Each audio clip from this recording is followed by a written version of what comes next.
I'm so happy today because my great friends Nick and Joseph are here from Fish Jelly Film Reviews. That's Nick and that's Joseph. And if you are a fan of theirs, which you should be, you know that they do all kinds of great film reviews on their channel, not just the big blockbusters, not just the franchise stuff, but they do indies and documentaries and foreign films. And there aren't a lot of us out there that do that. So I appreciate you fellas for doing it. I've had Nick on here before, thrilled that Joseph could make time to hang out as well. I wish we were talking about some interesting little indie, but we're not. We're talking about 65. Joseph, will you explain it to us, please? There's something alien out there. I'm going to try to give a non-spoiler synopsis. So Adam Driver is the captain of a spaceship that crash lands on Earth 65 million years ago. And he, along with his only surviving passenger, are trying to escape before the asteroid that killed all of the dinosaurs hits Earth. Does that sound? That was good. That was very non-spoilery. That makes it sound more interesting than it actually is. Right. Actually, yeah. So this is pretty terrible, you guys. And we knew it was going to be because they showed it to us at 9 a.m. the Thursday that it opened. I was so surprised at that. I'm like, there was no all media screening. Like, you had to ask to even see it. I did have to ask you. Yes, that's true. We had to track that one down. And it's amazing because it's this giant film, $91 million budget. They did a Super Bowl ad for this movie. You have this huge A-list star, Adam Driver. How do you mess up Adam Driver fighting dinosaurs? Right. And from the writers of A Quiet Place, like. So what happened here, do you think, with that then? I think it sounded like they probably had yes, I think that they had a good idea and then it just kind of stayed in one place. Because this feels very much like they're trying to do Edgar Rice Burroughs with a Back to the Future type thing is what I was thinking they were trying for. Joseph, what went wrong here?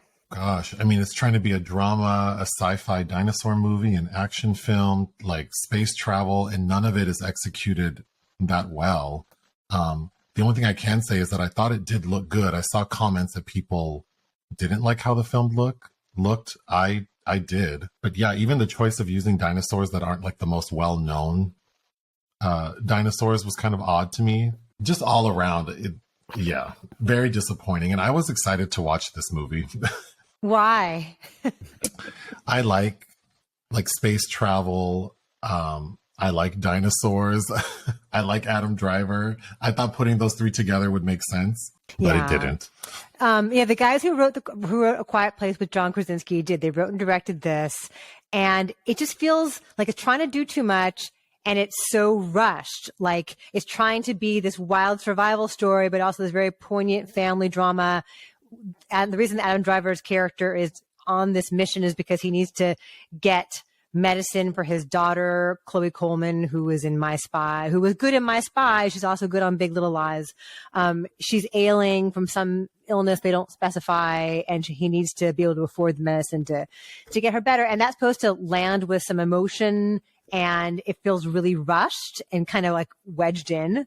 So that doesn't really work either. Also, you want Adam Driver to go nuts, right? You want him to like be big and explosive the way he can be when he's like Kylo Ren shooting at Luke or like pounding his fist into a wall during Marriage Story.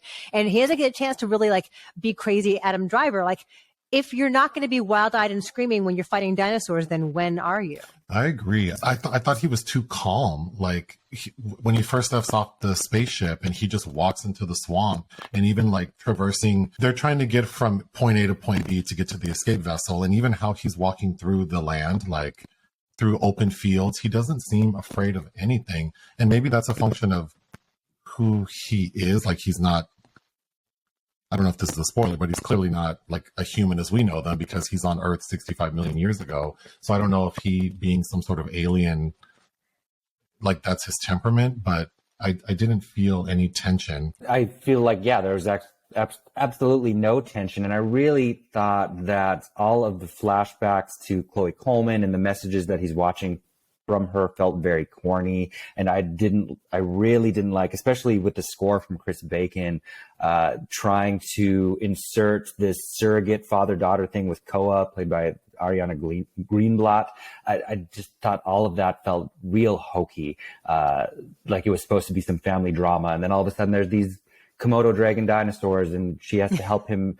His shoulder dislocated, and how does she automatically know how to help him and she can't speak the same language? Just none of it worked. They're just asking us to forgive so many things. And even from the beginning, when you get one shot of his wife and who never comes back, like he doesn't want to talk to her or hear from her.